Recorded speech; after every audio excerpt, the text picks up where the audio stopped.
Testing 1, 2. Hello! Looks like we're finally live. Sorry for the technical difficulties.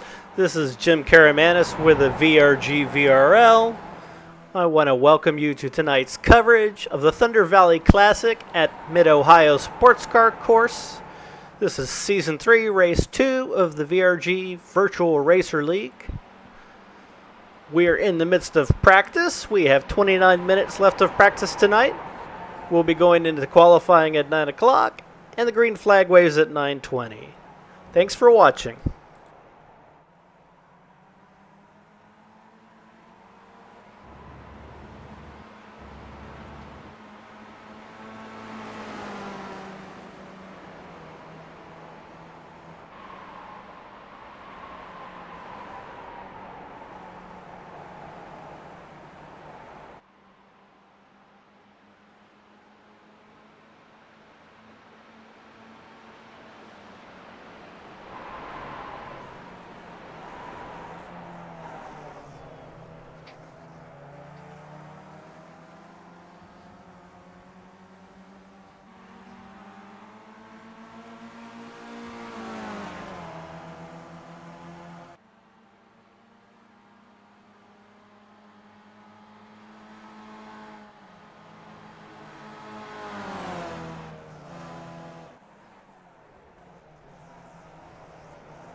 Currently on board with Mac McCormack from the Vintage Racer Group.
Test 2. Test 1, 2.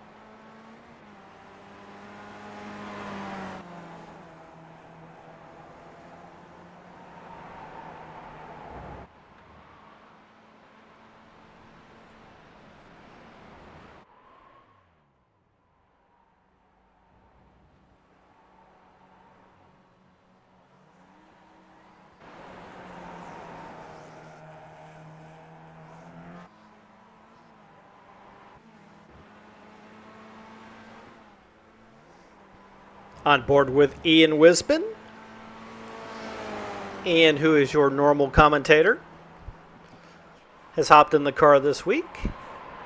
And yours truly, Jim Karamanis, has hopped out of the car and into the broadcast booth. I'm not quite as proficient at this as Ian, so I do apologize for the technical difficulties, but I think we have them straightened out now.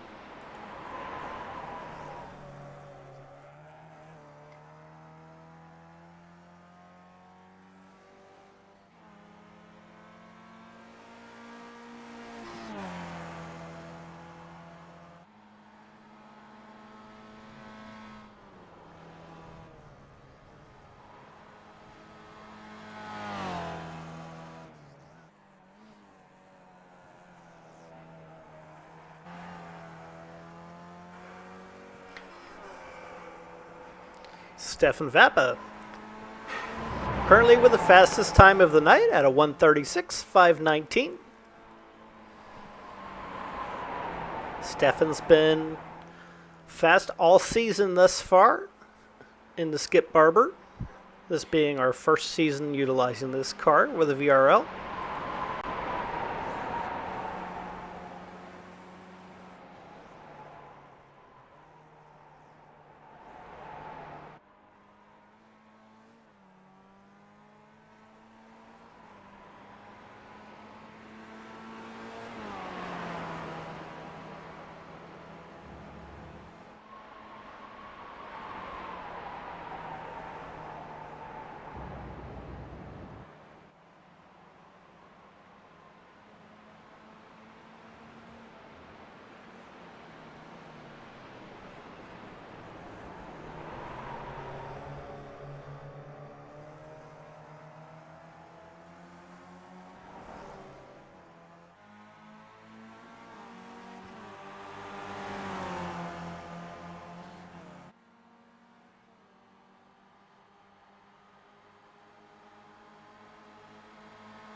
On board with Kurt Isbay.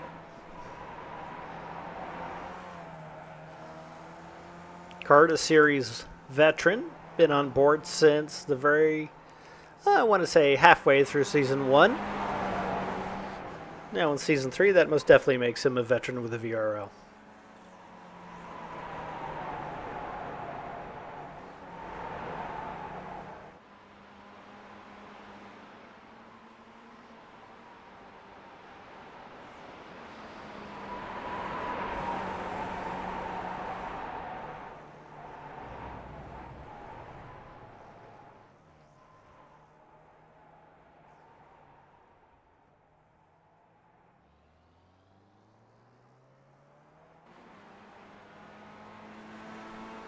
Kurt, of course, races a Chevron in the real world with a Vintage Racer Group, but tonight is out in a Skip Barber like everyone else.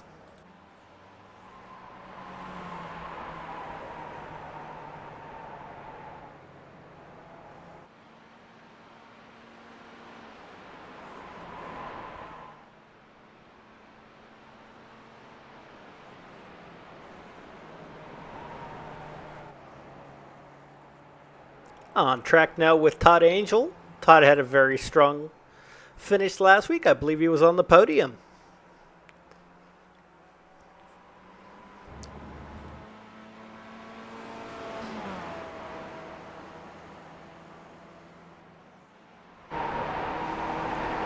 Let's go on board a bit with Todd. Let's see what they're encountering here at Mid-Ohio Sports Car Course.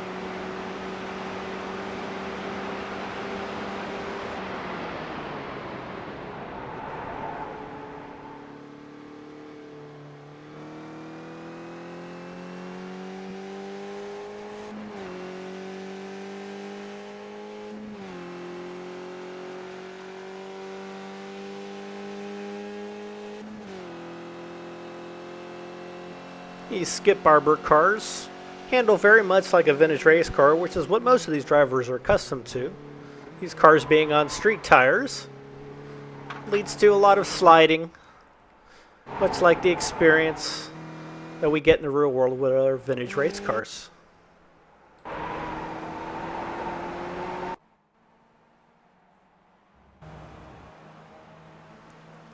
Let's join Niall McCabe. Niall, longtime fan favorite. And as soon as I say that, he goes off the track. Sorry about that, Niall. Niall, of course, races an MG Midget with a Vintage Racer Group.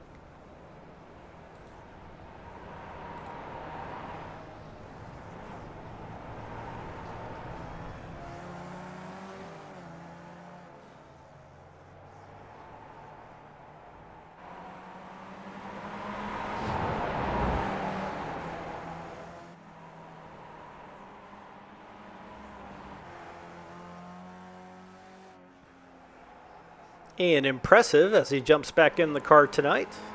Currently in second place.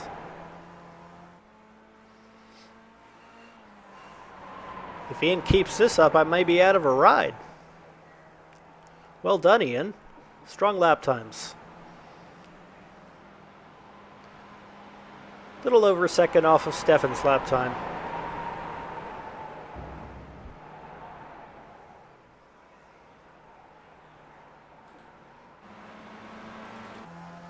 John Wood, currently in third position at a 138, 177. John, of course, races a beautiful BMW 2002 Tii in the real world with the Vintage Racer Group. Tonight he's showing off the elf livery. Looks like Campbell elf livery.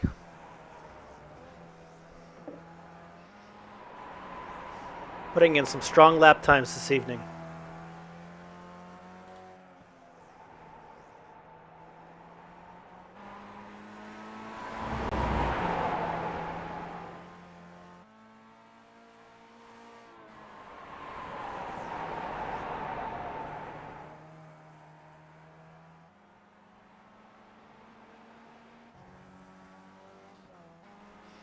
Bob Lang, currently in fifth place. Of course, our series opening winner this year at Summit Point Motorsports Park. A very exciting initial Grand Prix to kick off the season. A race that featured at least four different drivers in the lead at some point. Making for a really exciting debut of these new cars to the VRL.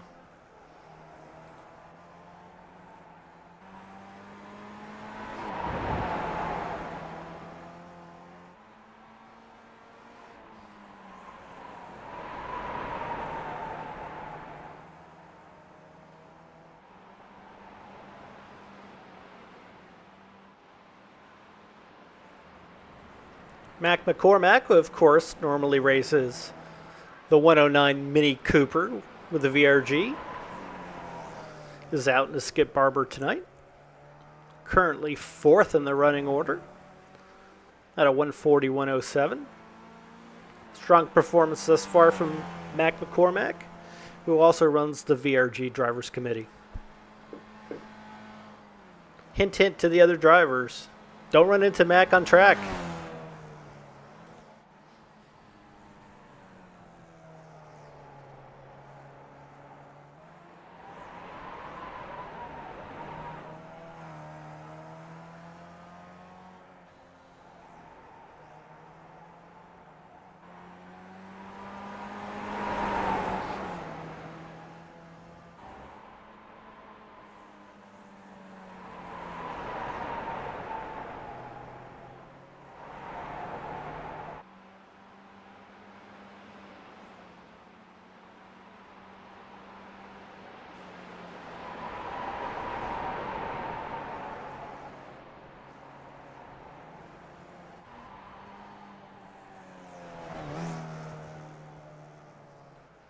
Clark Ostrom, currently in seventh place. Running a really sharp livery on his car tonight. Let's see if we can get a good look at that. It looks like Olympus. Olympus film, another blast from the 80s. John Player Special. Well done with the livery tonight, Clark. It's a beautiful car.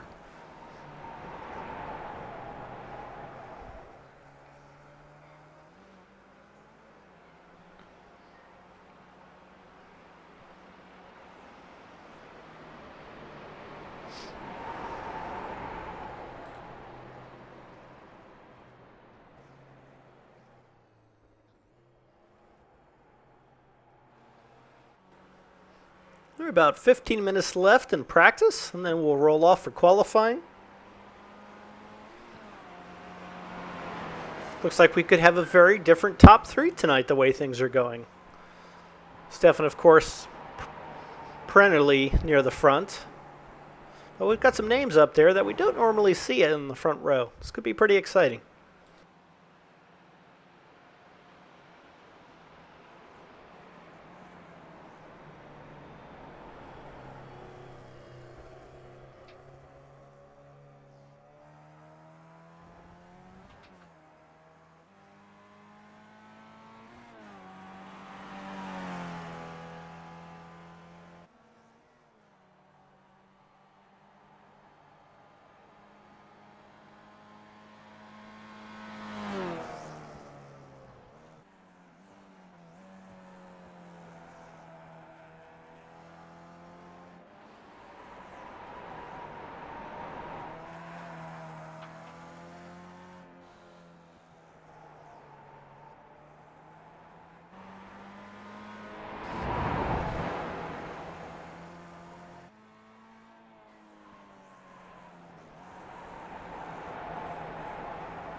Darren Treacle, can you hear me?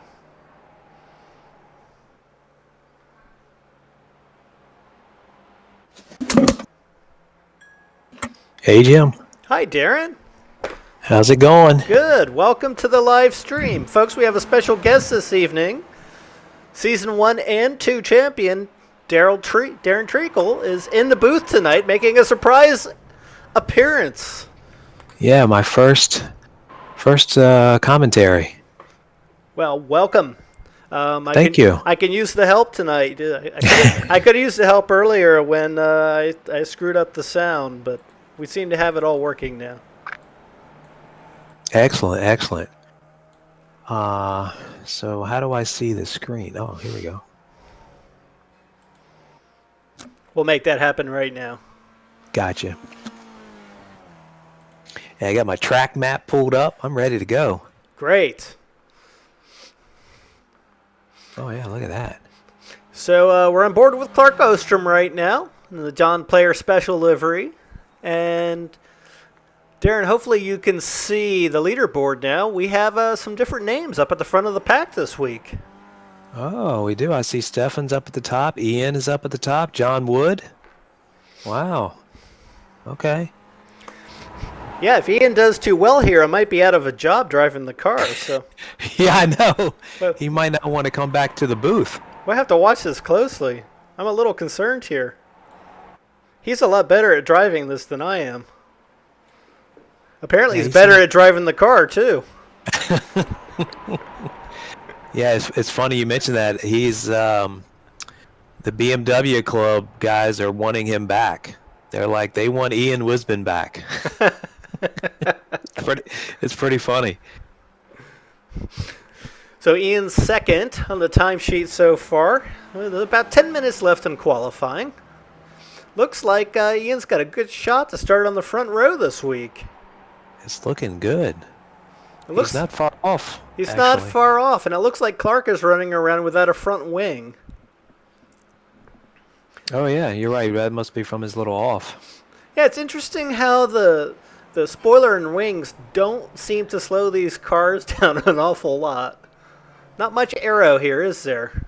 No, there isn't, actually, and I think I was told by a friend of mine that he watched a video of some of the top guys that purposely tore the wings and the spoiler off, and it didn't slow the car down any. Yeah, it's sort of like when you watch F1 and a $20,000 spoiler falls off and the car goes just as fast, and the engineers are all scratching their heads. Yeah. Sometimes they go even better, actually. Yeah, sometimes they go faster. I guess there's less drag. Let's see if we can catch up with Ian and see how he's doing here. So let's see if we can jump inside the car with Ian. Maybe you can walk us through the track a little bit, Darren. Sure. So let me figure out. Well, right now we're going through Thunder Valley. We're coming up on turn 10. And we're going to be, this is a pretty fast sweeping turn right here. And then we're coming up on the carousel. This is a long, just kind of slow sweeping right-hander. And then coming onto the front straight, getting ready to enter into turn 1. This is another fast sweeping left-hand turn. Don't really want to get anything up on the curb, although he looks like he's going to do it. The Skippy, I think, handles it well. The GT3 cars, not so much. And then he's getting ready to come into the keyhole, which is turn 2. Kind of an off-camber, sharp right-hand turn. Does he have a wing? Oh, yeah, that's on there. I was going to say he doesn't even have a wing on there, but he does. It's so small, it's a little hard to see. It is hard to see, yeah. So he's coming up on the, I guess, like a kink, turn 3. This would be considered, quote-unquote, the long straightaway. And it looks like he's entering turn 4 in the China Beach, right here on the left-hand side. You don't want to get stuck over there. You won't get out. Turn 5, they call this Madness, because it's kind of up over a rise down the hill. Then we got turn 6. This whole section is very important that you get this all right. It all kind of flows together. Then we got we got turn 9. coming up over another rise and down the hill. It's a tough one to keep the car on the track. It wants to push off the outside of the track. And we're coming back through Thunder Valley again. And we're going to be entering the carousel and then coming back onto the front straight. It's a pretty quick lap, it seems like. It is a fast lap. It is a quick lap. Looks and this is looks in the busy. Skippy, so it's very busy. Yeah, it's a fun track. I ran the SCCA runoffs here, and I think it was in 2016. And it's a challenging track, for sure, but it's fun. Kind of out in the middle of nowhere. It's kind of interesting because it's kind of like you're next to a farm or something. It's pretty wild.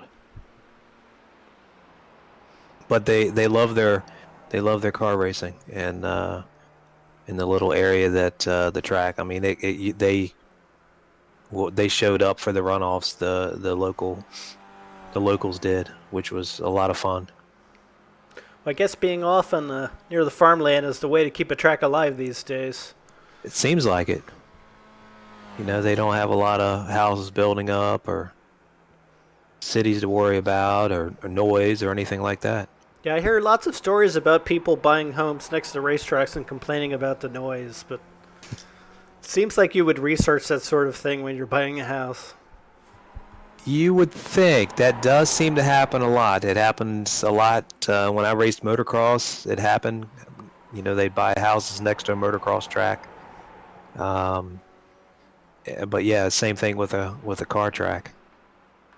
You would think that. I would think it would be kind of neat, but apparently some folks want to move there and then try to do away with the noise or the track. So check this out. Matt McCormick in our top 5. I know, right?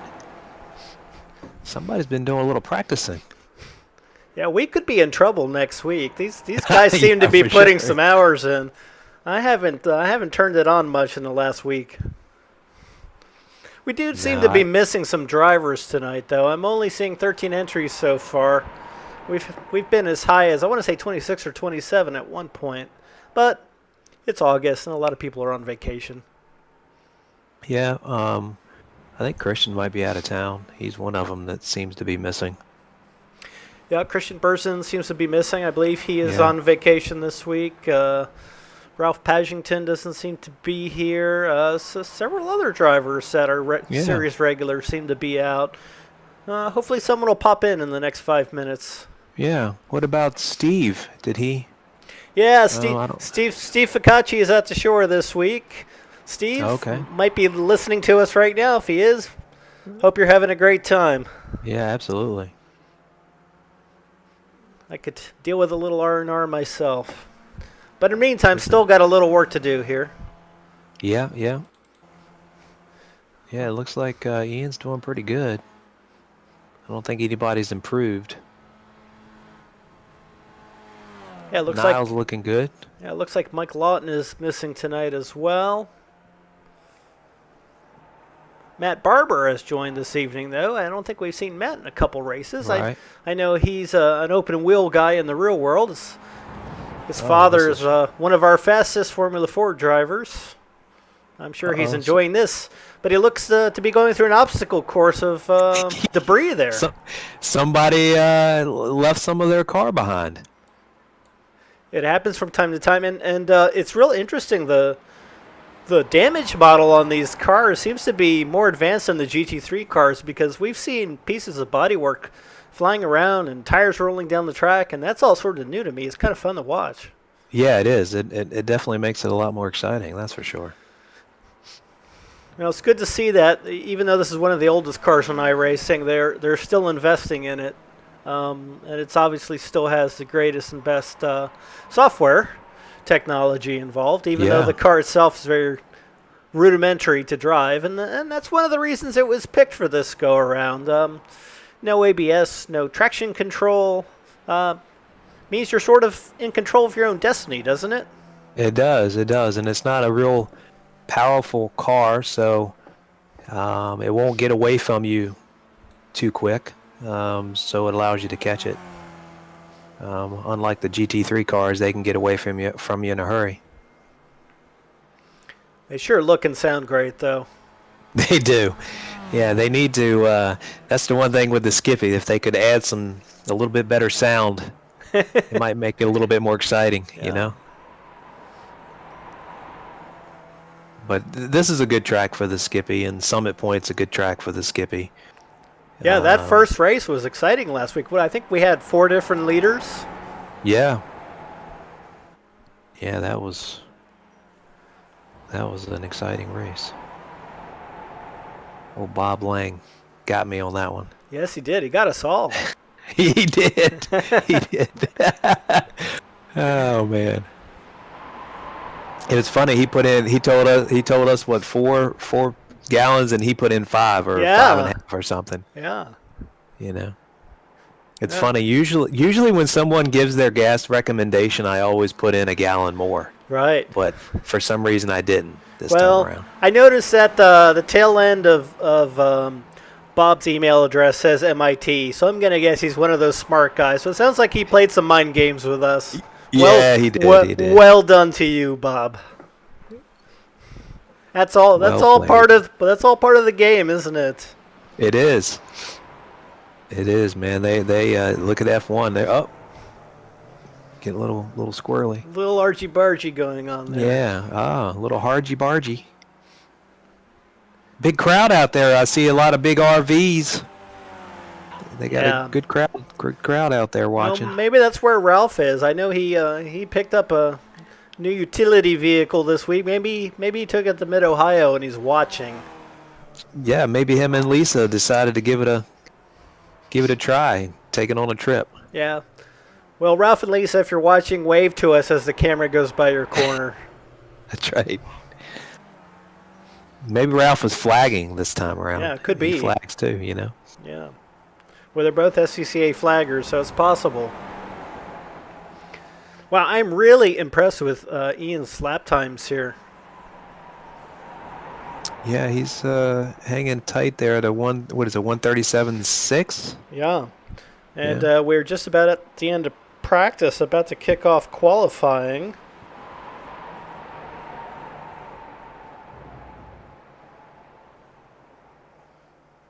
Yeah, this will be a fun start because they throw the green while you're in a turn, so that usually makes things interesting.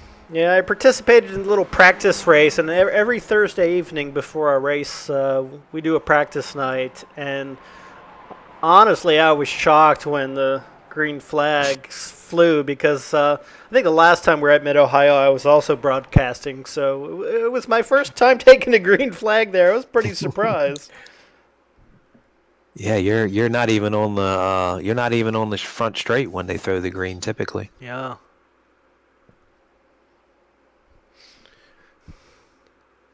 Well, we're getting ready for qualifying here. Again, this is Jim Karamanis and Darren Treacle with the Vintage Racer Group, bringing you the Thunder Valley Classic. And it looks like we have cars on track.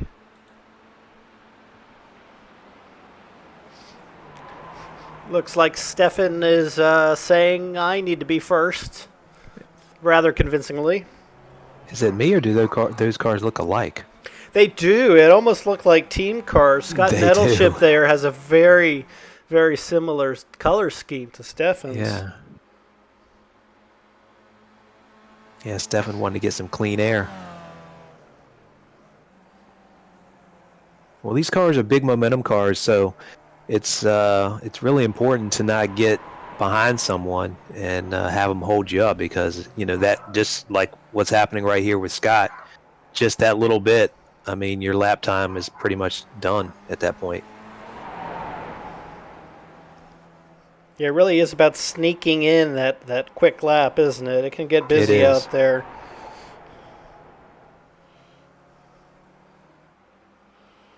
I'm trying to see if I can bring up our practice race times here to get an idea of where they may be at.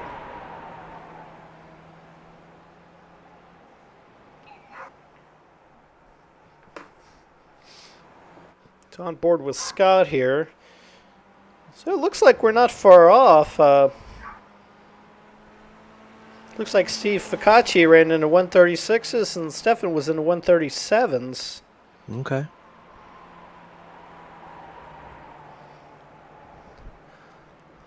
So it looks like everyone has put in some practice time because pretty much across the board, the times we saw in practice tonight are much quicker than the practice race times we saw the other night. Oh, good. That'll make for a good race.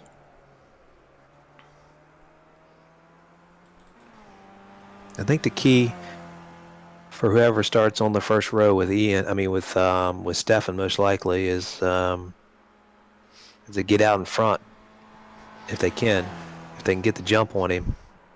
Yeah, if Stefan gets out in front, it's pretty likely he's going to pull away. He's so quick in these cars. He is. Well, I remember when we raced him, 10 years ago, and he was quick in these cars. Yeah, absolutely. Well, and he's quite quick in the real world as well.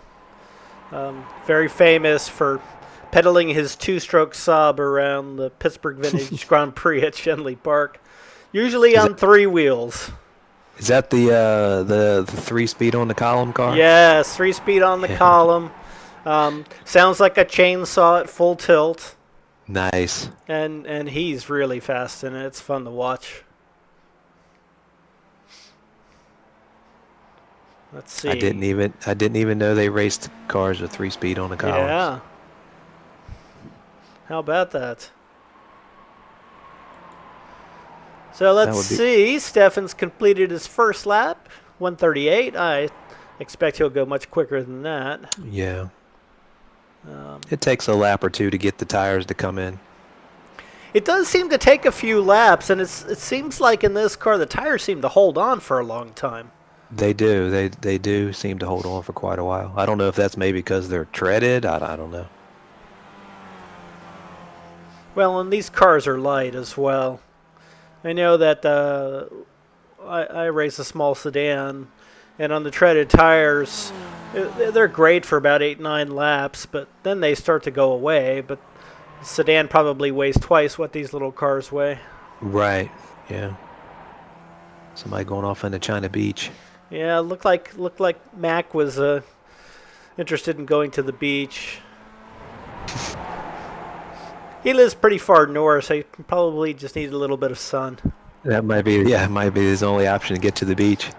Well, he and his wife Lee love to go birding, so maybe he was checking out some seagulls or something. I see Scott Luttrell decided to join us. Was he in practice? Yeah, I believe Scott was in practice. Yeah? I didn't remember seeing his name. He may have just jumped in at the last minute. Boy, look at that livery. That's really cool. Looks like he's going to fly away. Scott out of 142 so far. Stefan Scott races. Where's Stefan? Already in the 137s. 137s, yeah. So you're telling us about Scott's real race car? Yeah, he runs a Mini Cooper in STU. He's been slowly building it for the last several years, and it's coming together quite nicely. It's a neat little car. Yeah, it seems like every time I see him out at a Mars race, he goes a little bit faster every time. Mm-hmm. One of the friendliest guys around the track. Yeah, absolutely. I think he's another one that's been racing with us for a long time. Yeah, we had another league, gosh, that was almost 10 years ago, the league that Ken Fitzgerald started. And Ken sometimes races with us here as well. Yeah, we got several guys that raced in that league joining us here. And as usual, I seem to be seeing the taillights of most of them, but that's how it works. So I noticed So in fact, that's Carlos isn't with us. Yeah, well then that's about the time we met, right? Maybe you want to share the little story for our viewers and how we met. Well, we met at the SCCA driver school. Me, you, and Christian, and I think the first conversation we had, we were in the same run group, and I was running my Integra GSR at that time, and we went into the driver's meeting, and I guess I must have sat next to you and Christian or something, and I don't know how we got to talking, but anyway, I was like, oh yeah, I'm the guy in the Integra, and you're like, oh yeah, and you're like, I didn't think an Integra was that quick, and I was like, well, what car are you in? He's like, the Pinto, and I was like, well, I didn't think a Pinto was that quick either. So, and there we go. That's how it all started. That's how it all started, yeah. Oh man, that was hilarious. Well, I like being the underdog, as you know. The Pinto's perfect for that. Yeah, there's definitely something to be said about being the underdog, no doubt. Oh, it looks like Carlos has jumped in. Oh, good. Must have jumped in right at the end of practice, or just jumped into qualifying now. Yeah, another quick driver. Good to see him out here. Yeah. Always has a very entertaining livery on his cars. He does. Oh, you know what? I just remember Dave Curtis said he was going to be out this week. Yeah, Dave's out this week, traveling for work. It's amazing how work gets in the way of play. Unfortunately. You know, that black nose on the front of Carlos' car is playing tricks with my mind. Keeps looking like he doesn't have a nose on it. Oh, yeah. Well, let's see how quickly he can move his way up. It looks like Bob Lang has moved his way up, now in second place in qualifying. Yeah. Ian Wisbin a couple seconds off of his practice time. Let's see if he can get up there. He's still got another 11 minutes to do it. Ooh, John Wood just jumped up there. Yes, he did. Wow. Nice. John Wood apparently running some Formula One livery here. Looks like he's got Honda on the front of his car. It was it a McLaren? Maybe a McLaren. It must be. That must be a McLaren Honda. Yeah. This is back in the Ayrton Senna days. He's got it turned down for the Skippy race. Yeah, it's got it. Doesn't have it turned up to 11. That's right. That's right. Well, you know, I think they just talked about in Formula One they were going to do away with I guess the different engine maps or something, so they don't get they have to choose one map. So maybe that's what happened to John. He's had to choose the one map, and it's the Skippy map. Yeah. Party. Yeah. No more party mode, right? No more party mode. Yeah. No more party mode. Yeah. Yeah, somehow I don't think that's going to keep Lewis Hamilton from finishing first at least 90% of the time. I would agree with you on that, yeah. I think Mercedes is probably so far ahead in their engine that even if they, chose another map, it's still probably going to be better than the others. Yeah, I think so, and the chassis itself is every bit as good as anything else out there, and they've built the best engine. And oh yeah, Lewis is, he's probably the best driver out there too. I mean, there's some other guys that are maybe as quick on a single lap, but he's so consistent. You think about where he was when he started his career. He was pretty inconsistent as a rookie. That showed lots of speed, but boy, he's just the last decade. It's just lap after lap. He can just pound them out forever. Yeah, he's like a machine. He is a machine. It must be really frustrating for the people he's racing against. Valtteri Bottas can definitely wheel a car, but he doesn't seem to have anything for him. No, he definitely does not.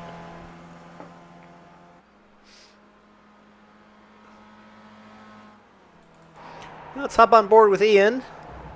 See if we can cheer him on a little bit. It looks like he's pushing hard, and these cars, you push too hard, you start sliding, and it really bleeds off speed, doesn't it, Darren?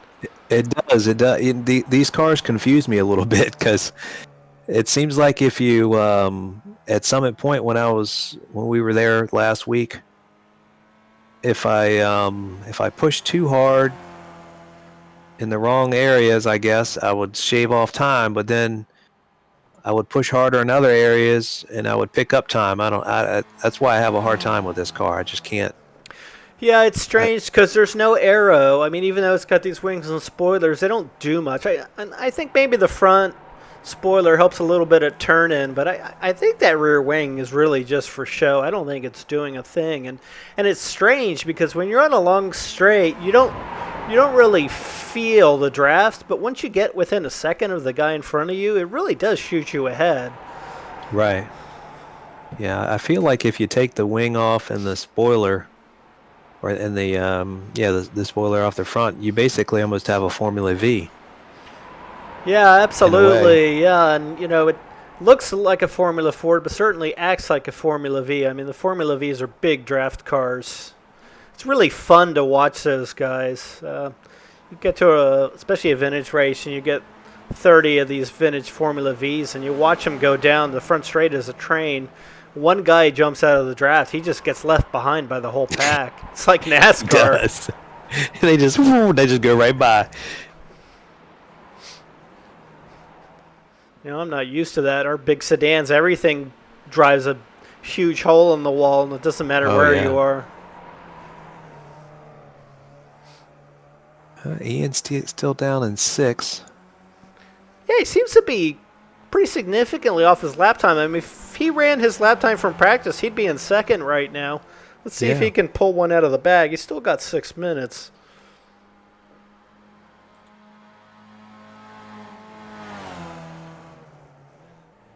Maybe he can get a little toe down the straight. Well, and that's certainly a ploy you can use here. But you got to have a driver in front of you that's maybe a little faster than you to kind of pull you along. So maybe if you could catch Stefan or John Wood or Bob Lang, you could really tow one of those guys and put in a fast lap time. You start playing with the mid-pack guys, and you end up wasting all your time trying to get by them. And in these cars, it's difficult to pass. I mean, the spread last week between first place and last was maybe 2.5 seconds. And usually the difference in the GT3 cars, I want to say, was about 10 seconds. Yeah. All right, let's see if he does any better. I think he's got to get past Matthew here if he's going to put in a faster lap. Yeah, true. He either needs to... Should probably just drop back. Yeah. It looks like Matthew's going to maybe let him by there. Yeah, it looks like it. Or drag race him. There he goes. He lets him by. Yeah, it looks like maybe Matthew's going to try to pick the draft up off of Ian, which would be smart.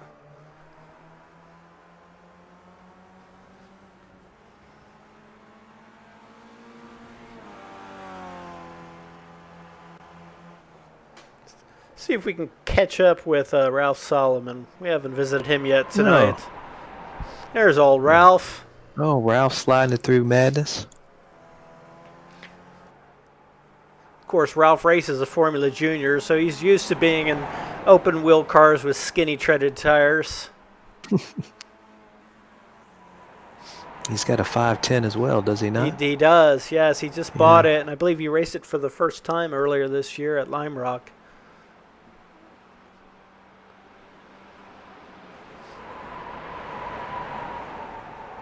Wearing the 98, which is one of my favorite numbers. Does it have some significance, or? Yeah, it does. As you know, I'm a fan of the classic Mercury Cougars, especially the ones that ran in the Trans Am series. And it's not unusual for Dan Gurney to run the 98 car. And Gurney was one of my all-time favorites. So always excited to see a 98. Yep, he was a good one, and he did it in everything. Whether it was a full-size car or open wheel, he was quick. Maybe that should be your next one, Jim, is a Mercury Cougar and not a Pinto. Well, I'd love to race a Pinto or a Cougar, but well, maybe someday. I need to win the lottery first. They're pretty expensive to build. So it looks like Ian figured it out because he's popped up to second place. He sure has. All right. Yeah, 138. He pulls off this win. I'm going to have a really hard time getting in the car next week, aren't I? Yeah. He won't want to go back to the booth. Yeah, he'll be ahead of both of us in the points. Yeah. We might both be out of luck. Well, he spent the whole first season there calling the races and building his rig. So He sure did. He sacrificed a lot for the team here. yeah. Nice to see him getting some payback here. Hopefully he can do this during the race. Love to see him on the podium. That would be really fun. I think right around this point, Stefan Vapa is going, well, there's 2 minutes left in qualifying, and I don't see a time from Darren Treacle. What is going on? He might be scratching his head a little bit. Well, and this is a surprise that you and I worked out. We didn't let the cat out of the bag. Of course, you and Stefan have been duking it out at the front for a while now, so he's probably scratching his head right now. I have to admit, this is a lot of pressure is off. I'm just sitting back watching and relaxing. Well, I wish I could say the same. I'm having to drive all of the cameras here, and yeah, true. Okay, relaxing for me. I'm glad you're relaxed, Darren. I'm enjoying it. Oh, we caught John right mid-slide. You know, that cameraman's curse really is a real thing. If you watch the replays of all the races, Ian is constantly catching us when we're sliding. Sorry, John. Your livery looks good, John. It does. He's doing well. Sitting third right now. He's doing really well. Looks like Todd is having pieces of his car fall off. Did you see that? He did. Something just flew across the track. Well, and he's gone again. I think he's having some internet problems, and when that happens, the cars tend to implode. Oh, I didn't realize that. Yeah, well, and it's funny too because the way iRacing shares the data, because you know every guy is running a version of it on his computer, and essentially iRacing is sharing data back and forth. Sometimes you'll watch the replays on one guy's computer and then another guy's, and you'll see different things happening. It's sort of how the data gets interpreted by your personal computer can make things look a little different. Oh, saw some more stuff fly off it. Yeah, another piece. But it's gone. It disappears in the thin air. Sometimes when we're behind a car and we're racing and the car in front of us disappears, we'll just see a big poof, and then the car just lands in front of us, right? Yeah, it's like a big magical cloud. Poof. And then whoop. It's really distracting for me. I don't know how you deal with it, but I have a hard time with it. It is very distracting. I haven't done as many as I normally do, but I normally do some iRaces and various racing seasons they have. Man, I was in this one race, and the guy in front of me, it was a 40 or 45 minute race, and he literally was blinking the entire time, and it was just it was definitely a little bit frustrating. Well, and at the rate things are going, Todd's going to be on the front row with his blinkiness. This could make for an interesting start. Yeah. It could. Look at Todd go. Yeah, Todd's put in a good lap there, and we haven't actually seen much of the lap, but apparently it was quick. He was too distracted with his blinking. Oh, there he goes again. Wow. Oh, and Ian took him. Look at that. Look at Ian. Look at the trading fast look laps. At that. Nice. Ian jumps up at the very last minute. Qualifying comes to an end. Ian Wisbin on the front row. Wow, nice. This is not going well for my virtual racing career. I'm pretty concerned here. Let's see if we can get the grid going.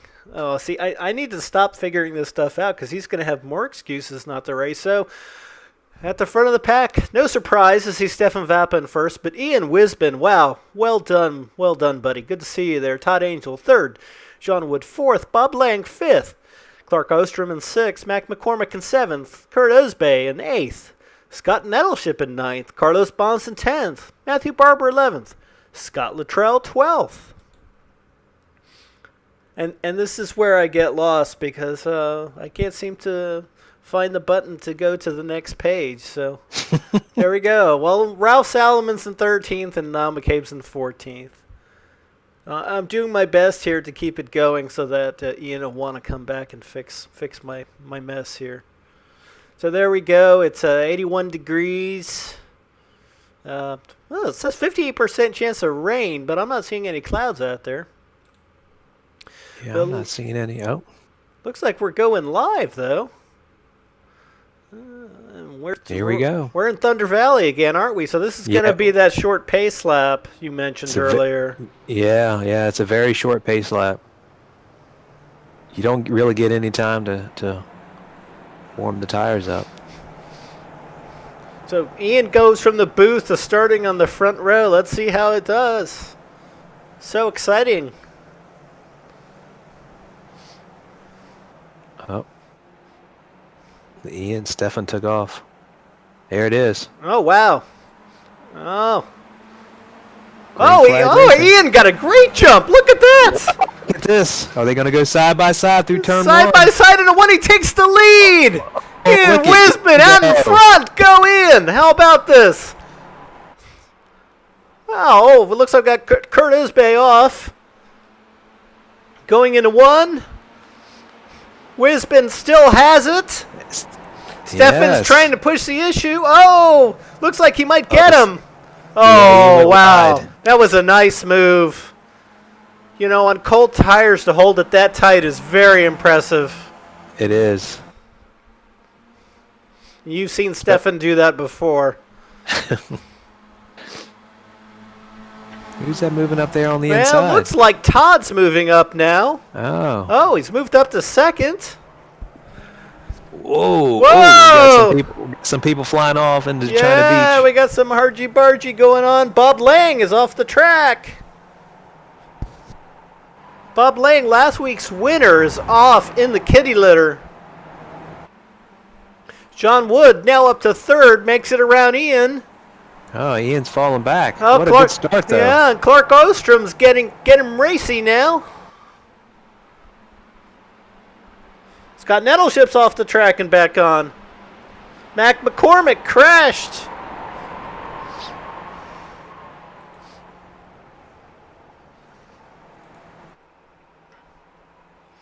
Boy, we're just finishing the first lap, and we've had a tremendous amount of action here. A lot of action.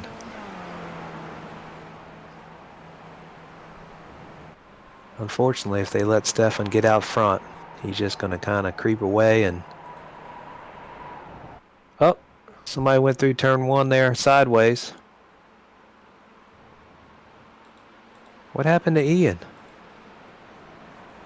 Yeah, I'm not clear. I seem to be having some strange stuff happening with my overlays, too. Let me see if we can fix that. I'm not sure what's going on here. There we go. See if we can get the gap across the screen. Looks like Stefan is running away with it. You know, I don't think Stefan has yet taken a win in the series, but he has led an awful lot of laps, and I'm sure he wants this. Oh, no, when he slides the car. Darren, if he somehow lets this slip away, he's going to be so hard on himself. I know how hard he is on himself in general. Yeah, this is his race to lose at this point. It's all his. He's got the speed. He's got the skill. He just has to keep it together. I mean, Todd's keeping him honest. Yeah, Todd's about 2 seconds back. John Woods 6 seconds. Carlos Bonds 8. Scott Luttrell 9. It looks like we lost Ian. Ian went in the pit lane. Let's see if we can happen to Ian here. Not quite sure what happened to Ian. Oh. Hey, what? I'm not sure. This is Matt Barber getting a little squirrely and going off into Yeah, it went off the outside of the carousel. Yeah. Let's see. Looks Oh, like looks Niall McKay may have had an incident here. Let's see if we can find that. Oh, looks like he found himself in pit lane. he looks like he went a little wide. It does. Well, He's probably like, well, how'd I end up here? Well, hopefully he just gave himself a drive-through penalty. He didn't stop because they're going to fill him up and change his tires if he does. Yeah, and if you're not ready for it, it can be hard to kind of scroll through all your settings and turn all that off. It's optional to put tires and gas in the car, but if they start working on it and you haven't turned it off, you're going to be a little stuck. Absolutely. It happened to me last week. So it looks like Steffen's out in front. We've got Todd Angel, about 4.5 seconds back. John Wood in third. Carlos Bonds, Scott Luttrell rounding out your top five. Scott Nettleship running in sixth. Strong performance for Scott. Well done. Kurt Isbay in seventh. Bob Lang in eighth. Mac McCormick in ninth. Ian Wisbin, he's in the 10th place. He's in the top 10. Let's see if we can sort of watch him move up the pack. How far back is he? It looks like he's a little ways back. Yeah, it looked like Clark must have had an off because he dropped back to 14th. Yeah, and Ian's 52 seconds back of Mac, and looks like Bob Lang just got Kurt Isbay. See if we can get that pass. Yeah, took him on the front straight, looks like it. Sure Down did. into turn one, yep. That's a nice pass. It is a very nice pass.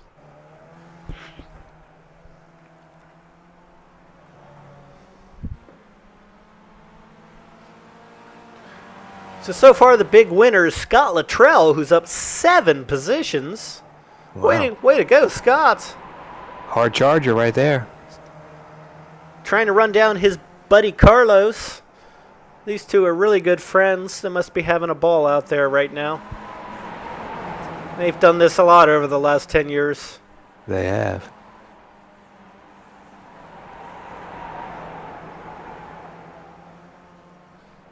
This is the closest battle on track at the moment.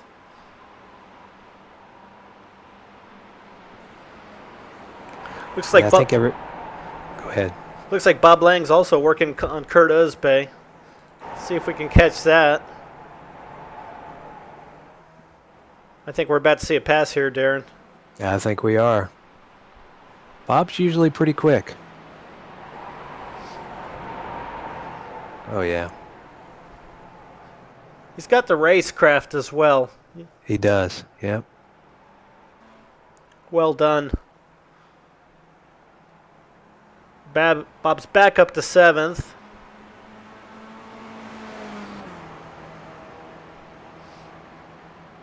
I think he should have a chance to run down Scott Nettleship, about 8 seconds back. Yep, there's Scott. Getting Whoa, ready to go through who just keyhole. went off? We just lost somebody. Is that Matt Barber?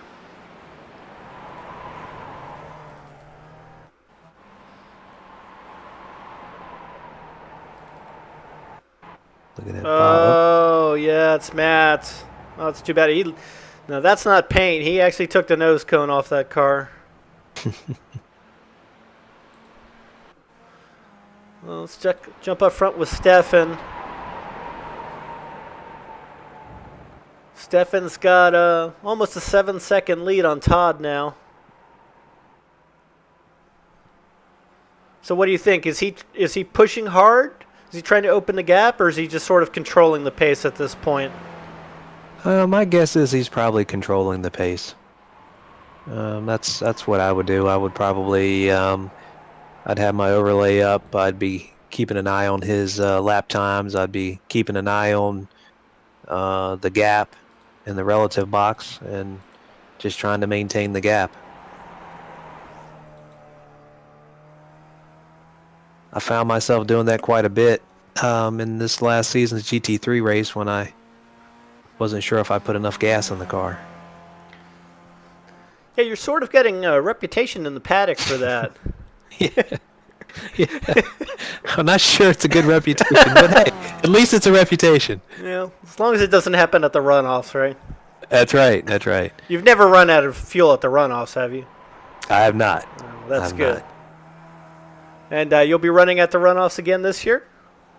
I'm hoping to. It's at Road America in Wisconsin. That's the plan. We'll see. Been kind of a crazy year, so It has. I've yet to step into a race car and take a green flag yet myself. I had a couple practice laps earlier this year, but that was all.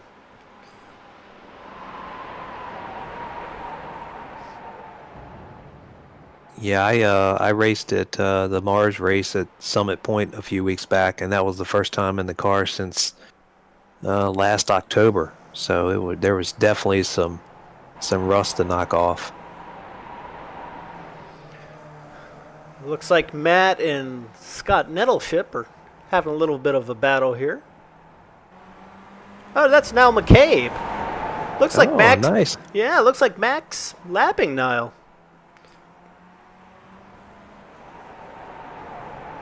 I would say Niall's probably one of the most improved from when we first started. I don't even think he'd ever played a video game, if I remember correctly. Oh, he said, yeah, in that's his correct. life, That is absolutely correct. We have a great photo of him somewhere at the very first race, drinking a glass of wine as he races us. Yeah, I remember that photo. I was like, oh, well, that explains a little bit. I'll have to try to remember next race to put that up in his profile. That definitely needs to be his profile pic. But he's gotten very good at watching his relative and knowing when someone's coming up and giving him a point by, and he's definitely come a long ways.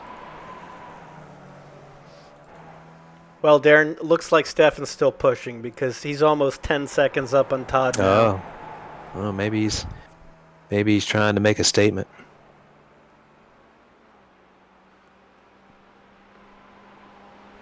Todd's doing a good job. Yeah, I mean, all Stefan has to do is have one little off, and Todd will be right there on him.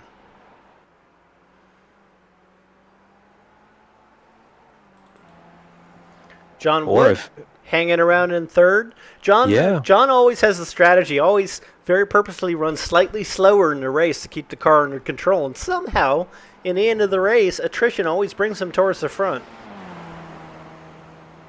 That's one of the big keys in iRacing. Yeah, John's very good at staying out of trouble. Yeah, stay out of trouble, keep the car on track, and you'll usually will move up a few spots.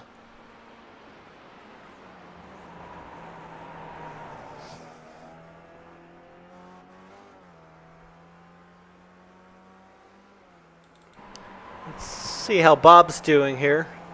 Looks like he's got about 10 seconds to catch up to Scott.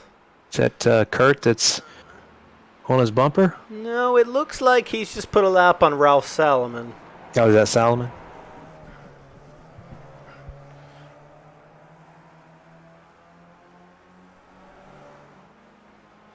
A little strange for me to be watching Bob because usually Bob and I are going at it on the track. What does Bob drive? Oh, no, I mean on the virtual track. Oh, on a virtual track. Oh, yeah, usually when you and Stefan are duking it out, Bob and I are trading places. He's a fierce competitor, but a clean one. He's a lot of fun to race with.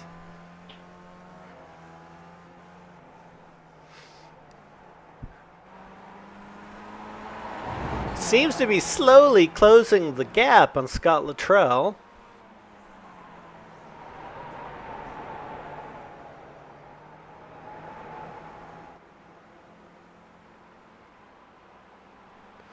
So it does look like Stefan's backed it off a little bit. He's running in the 38s now. Probably a wise decision at this point. Looks like the last car in the lead lap is still Ian Wisbin. Even after his off, he's managed to stay on the lead lap. Ian, if you're doing this just so I can race next week, I appreciate it, but you didn't have to do it, buddy. Was really hoping to see you on the podium. I wonder how nervous he was when he got the jump and got out front. Some of us aren't used to starting on the front row, Darren. It's an all-new experience. Yeah. It can be a little nerve-wracking when you get out there and you look and you got a whole pile of cars just dying to get by you. Yeah, well, even in the real world, so for instance, I'm always in multi-class racing, so even if I've started on the pole, I'm still several rows back, right? Because it's multi-class, and I'm out there with V8 cars and my little four-cylinder, and even if I'm in the front, I'm still, maybe fifth or sixth. So when you start on the front row, it's a little nerve-wracking, and you're not used to it. It is. Nice move there. That was a nice move. Ian running a direct drive wheel that he built from scratch. I know, that's pretty impressive, right? Yeah, it's definitely got some skills that you and I don't have. Yeah, the only skill I'll have is when it comes to building a wheel is just pulling out my credit card. That's a pretty good skill to have. Yeah.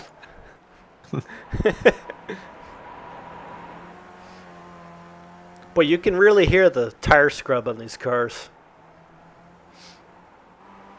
I bet if you jump on board with Stefan, you're not going to hear quite as much. See if we can jump behind the wheel.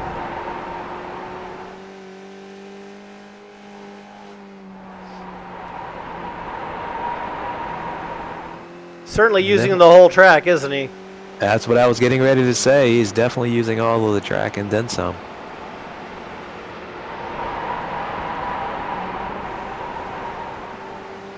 Car doesn't seem to be moving around a whole lot.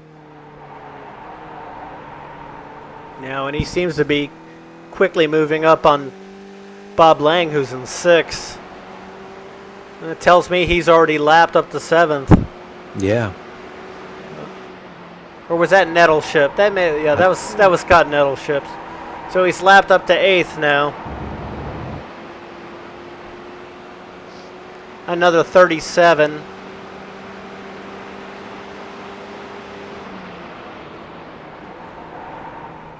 Stefan's putting on a bit of a clinic here today. He is.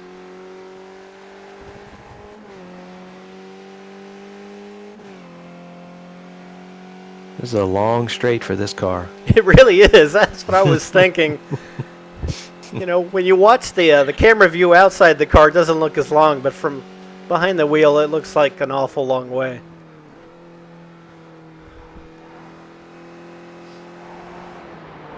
His car is not moving around much at all, it doesn't seem like. No, it's not. He just upgraded to triple screens for this race as well. Oh, okay. Yeah, and the new steering wheel is on the way. He's ordered the same unit that you're using. Oh, he's really stepped it up. He stepped it up. Yeah, he's coming for you. He is. I won't step it up. I'll have a alien step in for me.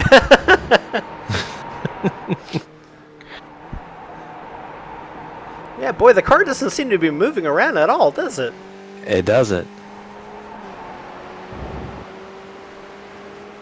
Yeah. Another lap in the 37s. He's just pounding them out now. Exclamation points. He's 15 seconds up on Todd. We're pretty spread apart.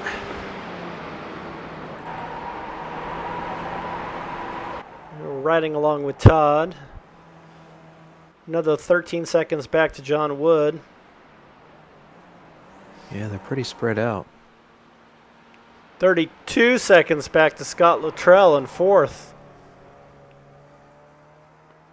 Looks like the closest interval on track right now is Mac McCormack making a move on Scott Nettle's ship.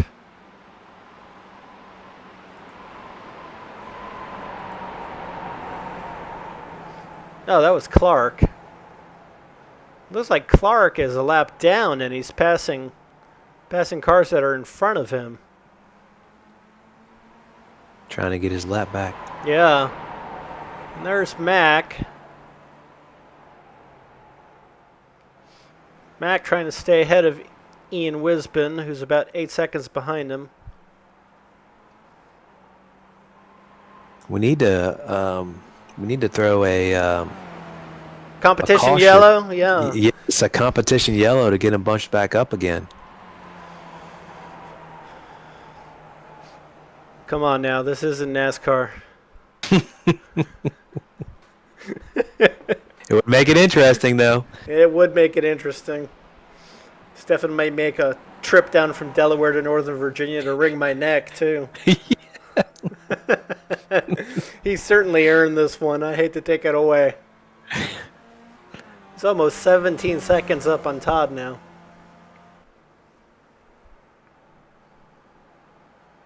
That time will come in handy as long as if he didn't put enough fuel in the car. He'll need that time. Scott is up 8 places. Well done. 4th place. Yeah, he definitely gets the hard charger. Yeah, got by his buddy Carlos. Definitely seizing the opportunity.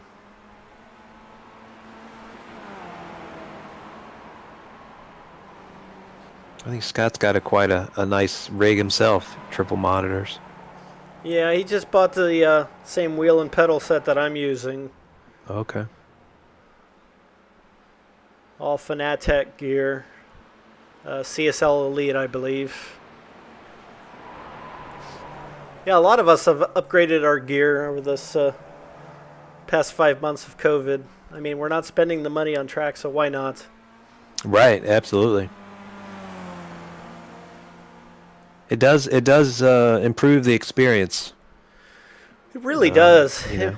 It improves experience, and I was amazed how much of a difference the steering wheel made.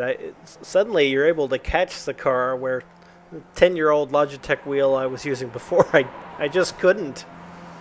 Yeah, it makes a big difference.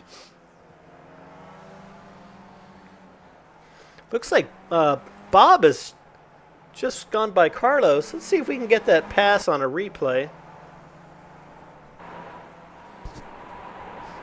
Bob showing off his racecraft again. Look at this. Oh, yeah, nice move. Oh, that's a nice move.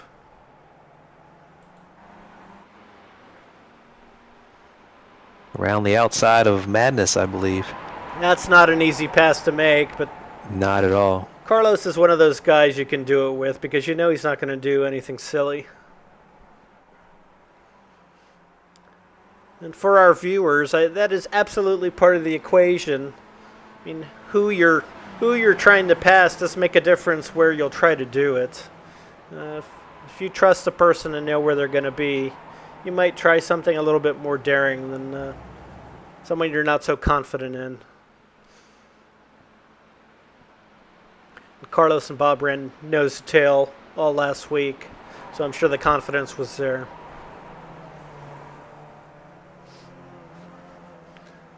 So Bob's only a second and a half back to Scott Luttrell now.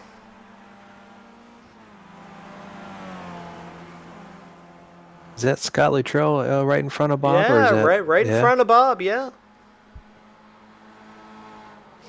Bob's picking them off one by one. He had that early incident where he went off in the kitty litter in the keyhole. And he's doing a good job of making up for it. He is. Last week's winner has shown that he can take advantage of opportunities and seems to be doing it again.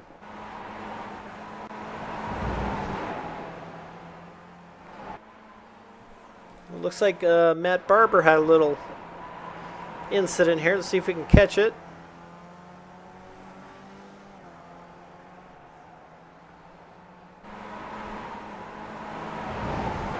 No, I guess that was it.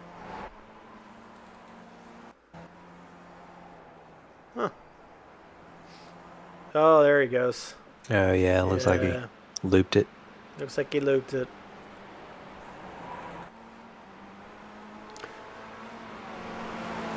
Bob's made a lot of hay on Scott in just a few seconds. Yeah. See if we can go on board for this one. I think he's going to try to take him down here in the keyhole. He didn't pull over and try to draft. Yeah, I think that cost him there. It did.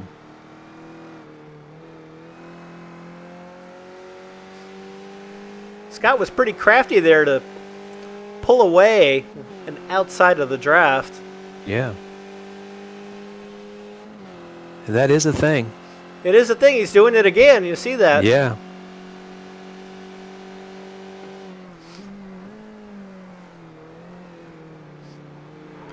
Boy, Bob's got a lot more speed in the He slow definitely corners does. for sure.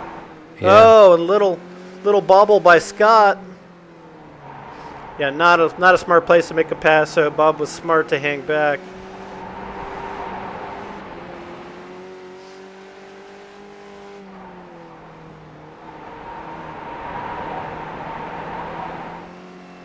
Not quite as planted as Stefan, but he's wheeling it.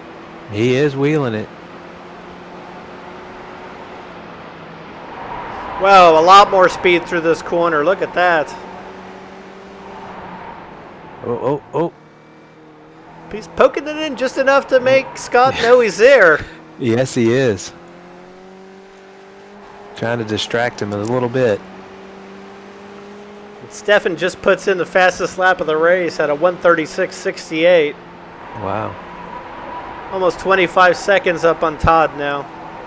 Oh, it looks like he's pulled out of the draft again. He's got a little bit more of a run. He does. I think he might be able to pull this one off. Yeah, he's going to tuck it down. Oh, Scott with a late break. Oh, but he was out there in the dirty. Yeah, he got out in the dirty. Track. Yeah. It was a brave move.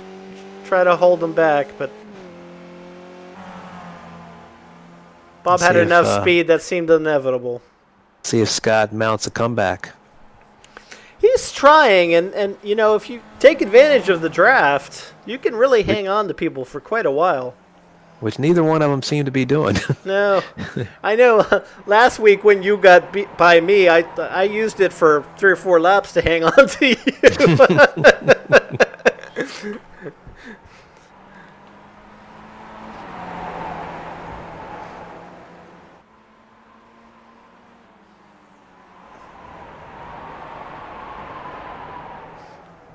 Carlos seems to be taking advantage of this. Oh, yeah, look at him. He's creeping back. He's creeping back in on Scott. Look at that.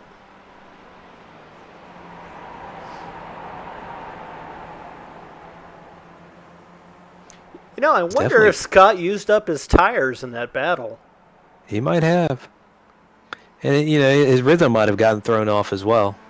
So it might take him a little while to get his rhythm back. I don't have a lot of seat time in these cars, but I have noticed that you can back off and cool off the tires and sort of go at it again when you overheat them. Well, Carlos is certainly using the draft.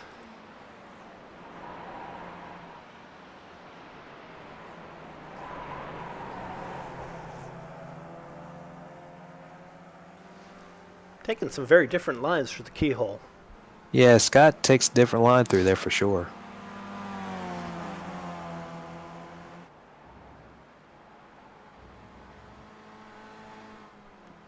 Yeah, Bob is checked out from these two. Yeah, who's next on Bob's hit list? Well, it's John Wood, but John's 25 seconds ahead, and I think Bob might be running out of time. We're at 28 minutes into the race. That's a big chunk for 12 minutes. It is.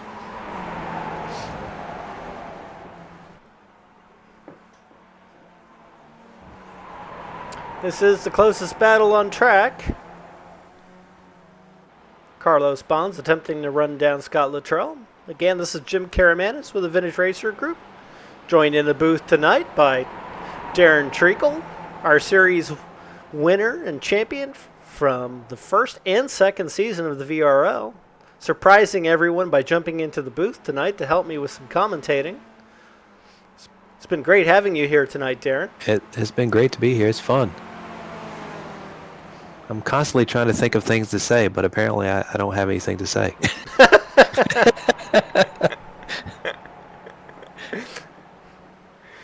It looks like Carlos has something to say for Scott. Yeah. He's reeling him in. Gonna have a good little battle here for this last 10 minutes between these two. Yeah, Scott takes a really interesting line. He goes out wide and does a really late apex, and normally you basically just rail around the inside of that turn. Seems to be You working definitely don't for him, go out as though. wide. Yeah, it is working for him. He gets a good run. Like, coming into the corner, it looks like Carlos catches him, but by the time they're out of the corner, the gap is the same as it was when they started. Yeah. Well, I think it allows him to get that late apex gives him a good run exit speed, down onto that long straight. So, because he's pulled out a gap. He sure has. It's funny how different lines can work in different places. For you and I in real life, Summit Point is our home track, and we're always hearing people debate how to take turn 5, whether you throw it away or you come in wide and take it traditional. Right. You see some really fast guys taking it either way. It's hard to say what's right. Oh, and Scott's loose. He goes around. Yeah, he sure did. Yeah, I think he got a tire out there and got a little loose and got a tire in the grass, and that was it. Let's see if we can catch exactly what happened. Looks like he got a little loose, got the tire off. Yeah, and then he just went around. Oh, that's too bad. That was a great battle they were having. Now Carlos is 6 seconds up the track. Let's check in with Stefan. Still pounding out laps in the 37s. Yeah, he's out there by himself. He probably gets up and gets himself a drink of water or something on the back straight. Just puts the car in cruise control and gets up, runs and get a quick bottle of water. He may use the restroom, I'm telling you. I mean, he's 30 seconds ahead. Yeah, true. He might do that. He probably put his schnauzer in the driving seat. I wouldn't be surprised if his puppy's faster than most of us.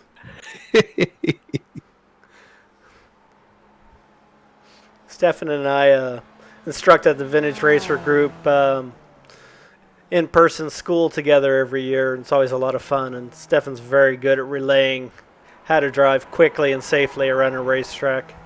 A lot of fun to instruct with him. Yeah, he definitely seems to be very, very good at relaying that information. Yeah, and he's gone out of his way to help all the drivers in the series.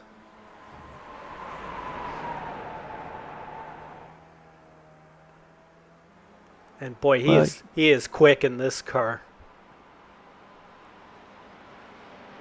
Yeah, this is right up his alley, this car here. Yeah, we may all have to lobby for something big and heavy next season so we can have a shot against him. He's too quick in this car. Look at this. Another lap in the 36s. Just a hair off the fastest lap of the race. I mean, these tires have how many laps on them now? It's pretty incredible. It's 20 laps. 20 laps. Wow. Those tires are still acting like they're brand new, and that's a testament to how smooth Stefan's driving. Yeah, absolutely. Todd having a great run. 32 seconds back, but he's 15 seconds ahead of third place John Wood. Todd, I've noticed each week he's been improving. I don't know if he's practicing a little bit on his own or what, but he definitely seems to be improving each week. When his lap times seem consistent, he's consistently running in the 38s. Just quick enough to keep everyone else way behind, but I guess slow enough so that he can easily keep it on track. It's an impressive drive. It's not over yet either. I mean, one mistake from Stefan and Todd could still slide right in, yeah. Now, one thing Stefan's got going for him this week with only 14 cars on track, there's not as much traffic as we've had in some of the other races. Right. Yeah, dealing with the lap traffic can be a bit challenging. Yeah, looks like Todd's approaching some right now. I think that's Ralph Salomon.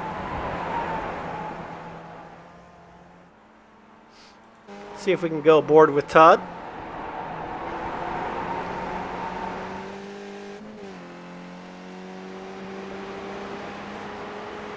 Boy, Todd's carrying a lot more speed down here.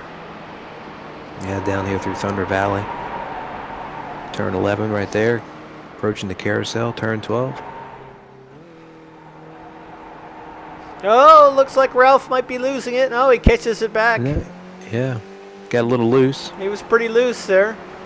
See if Todd's going to stuff it down the inside here in turn 1. Yeah, I think so. Looks like Ralph is being generous and lifting off the throttle as well. I mean, they're not racing for position. No reason to keep them back.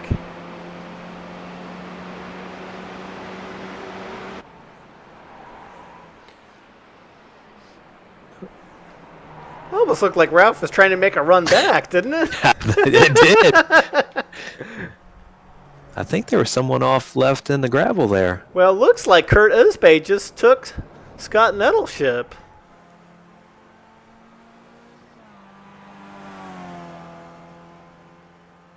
Let's see if we can catch that pass.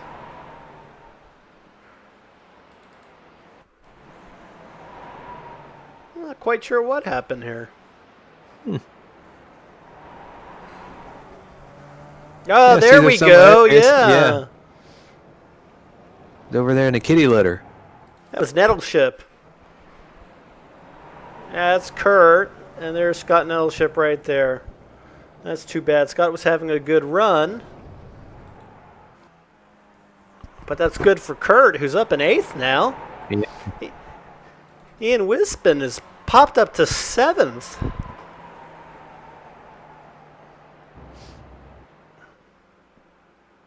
After falling all the way to dead last in the order, he's really made his way back up the order. He did. Yeah. I'm sure he's kicking himself, though. I mean, after leading into turn 1, he must be frustrated. Yeah, that got the taste of blood in his mouth probably now. He's been out front. He'll probably practice a little bit more, push a little harder maybe. Yeah. Apologize to his wife Betsy for all the hours that Ian's going to be spending on the sim. Yeah. Betsy, you could always take it away from him and just jump in it yourself. We'd love to have you out here. I'm sure Ian would love to cover your racing. My phone's going to be ringing after this race tonight, isn't it? Yeah, I think it is. I'm doing a good job of making it so they won't put me in this booth again.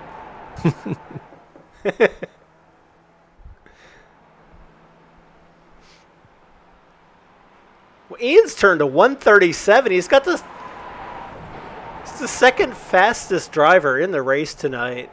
Yeah, he's turned in a good time. He sure is.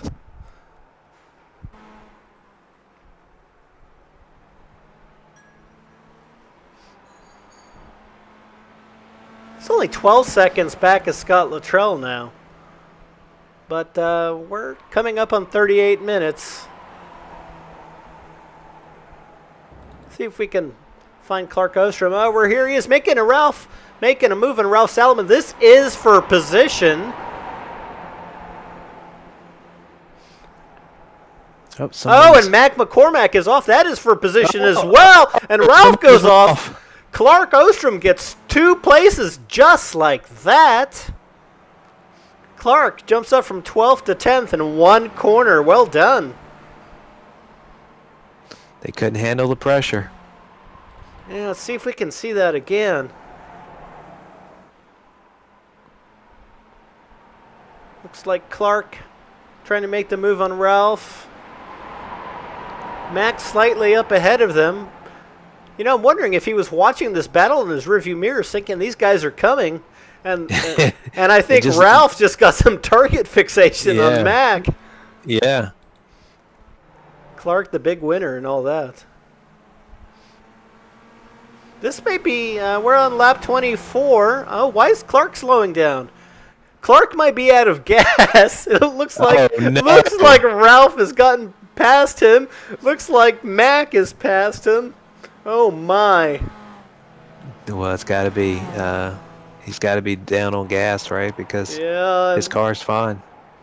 Up front, Stefan still putting in some super fast laps. I wonder if he's gotten the white flag yet, Darren.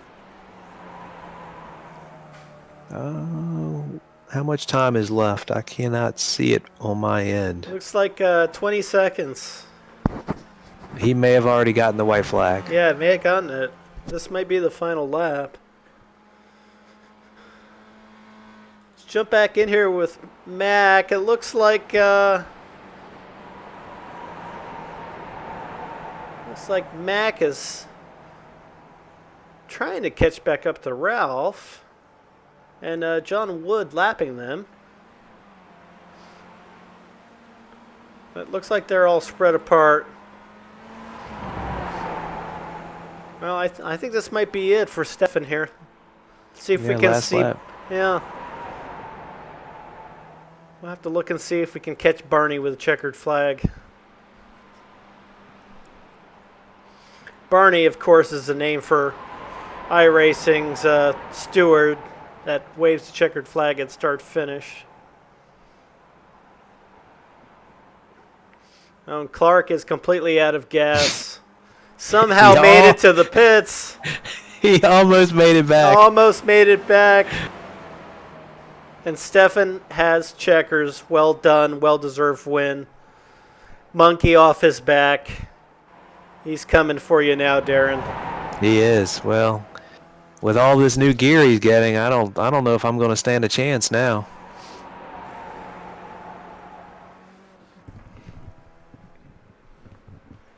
Todd working his way around. Very strong performance from Todd. Yeah, Todd had a really nice run. No one else sniffed second place. Once he took it, he kept it. Just a nice, consistent race. John Wood. Oh. Looks like Mac is working on the grass again. Yeah. Must be a little long. He was trimming it for him. I think so. You know, those retired guys, they got to keep the lawn nice and cut. That's right. Good job, John. Bob Lang had a good run after his little trip to the beach. You know, after winning last week and coming fourth this week, he and Stefan may be pretty close in points. We'll have to take a look at that after the race. Carlos Bonds, top 5. Nice work. Scott Luttrell bringing it home for a 6th place finish. That's a good run for Scott. It is. Looks like Ian has already taken the finish. So let's see if we can bring up the results here. Well, there you go. 1st place, Stefan Vappa. 2nd, Todd Angel. 3rd, John Wood. 4th, Bob Lang. 5th, Carlos Bonds. 6th place, Scott Luttrell. 7th, your regular broadcaster, Ian Wisbin, showing that he can wheel a car as well as direct and commentate. Well done, Ian. Curtis Bay in 8th, Scott Nettleship in 9th, Ralph Solomon with a top 10, Mac McCormack in 11th, Noah McCabe in 12th, Matt Barber in 13th, and Clark Ostrom running out of gas, unfortunately, in 14th. Clark had a good run. I'm sure he's going to be a little peeved with himself. and he's usually pretty reliable for a good story. So if he hops into the lobby here, maybe we'll grab him. But looks like we've got some of our drivers climbing out of their cars. Let's see, Darren, if we can pull some of them in. Give us just a minute here, folks, and we'll see if we can pull some of our drivers in for some post-race interviews.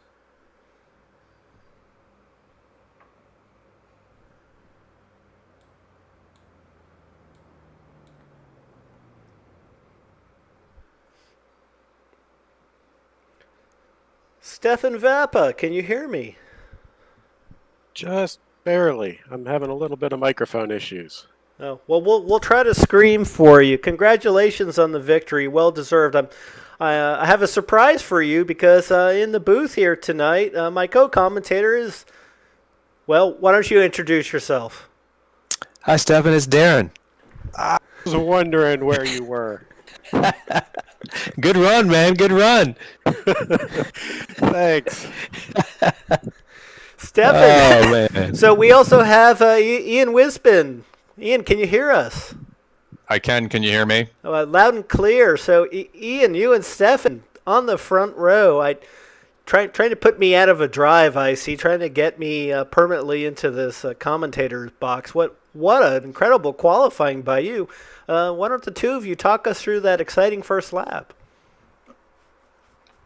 Well, I can tell you, I didn't really know what I was doing, and I was looking for Stefan out of the corner of my eye, and I think he was giving me just enough rope to hang myself with, which ultimately proved to be true entering the carousel.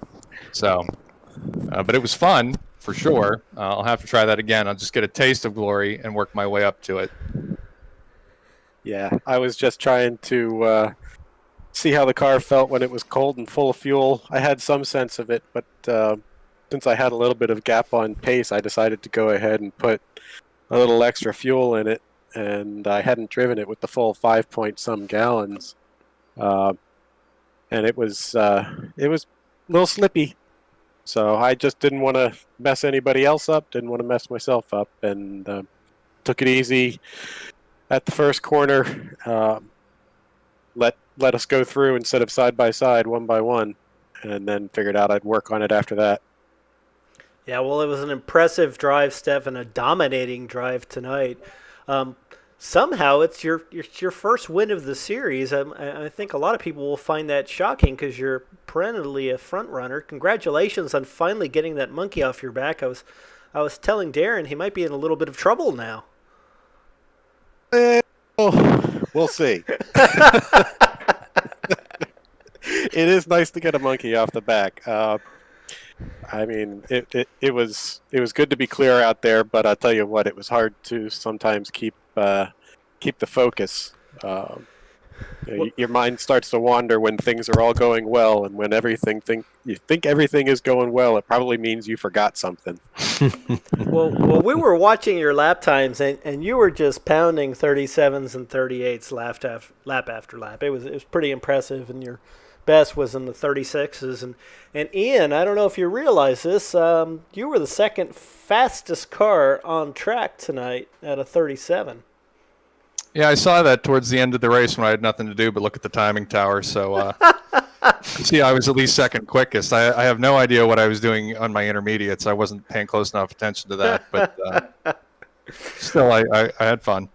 Well, it looks like we've got third place John Wood and fourth place Bob Lang in the booth. So, gentlemen, welcome. John Wood, congratulations on a podium. Great job tonight. Talk us through your race a little bit. John, can you hear us? Maybe not. I just heard Bob laughing. Laughing. Hi, Bob. Can you hear us? There he is.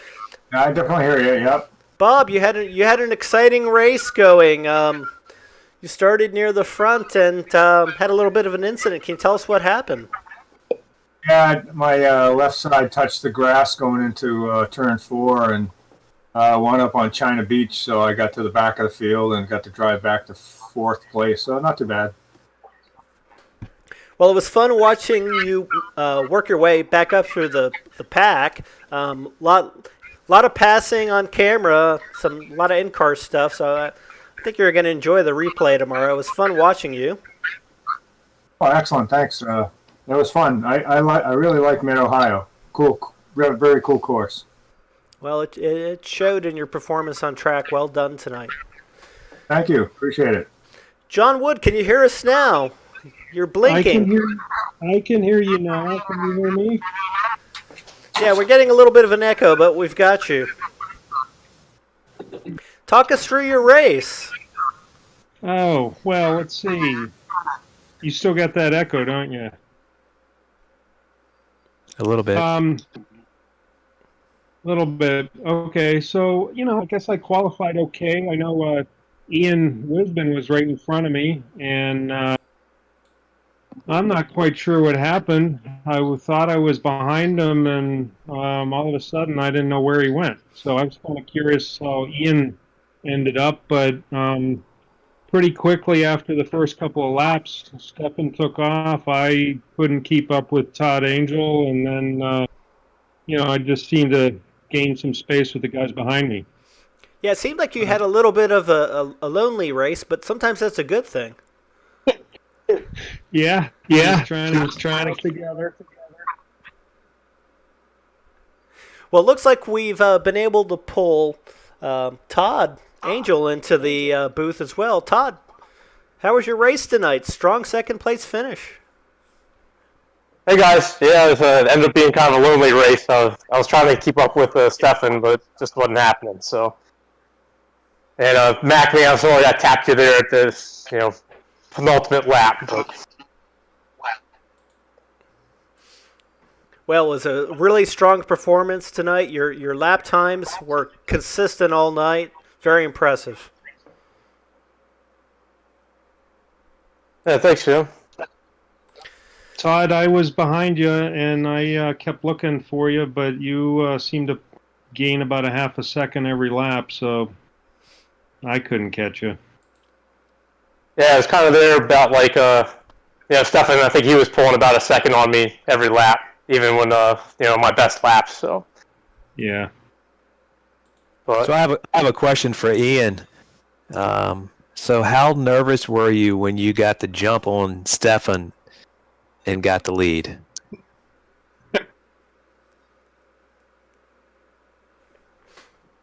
Sounds like he's speechless. I was going to say, he must be speechless. Had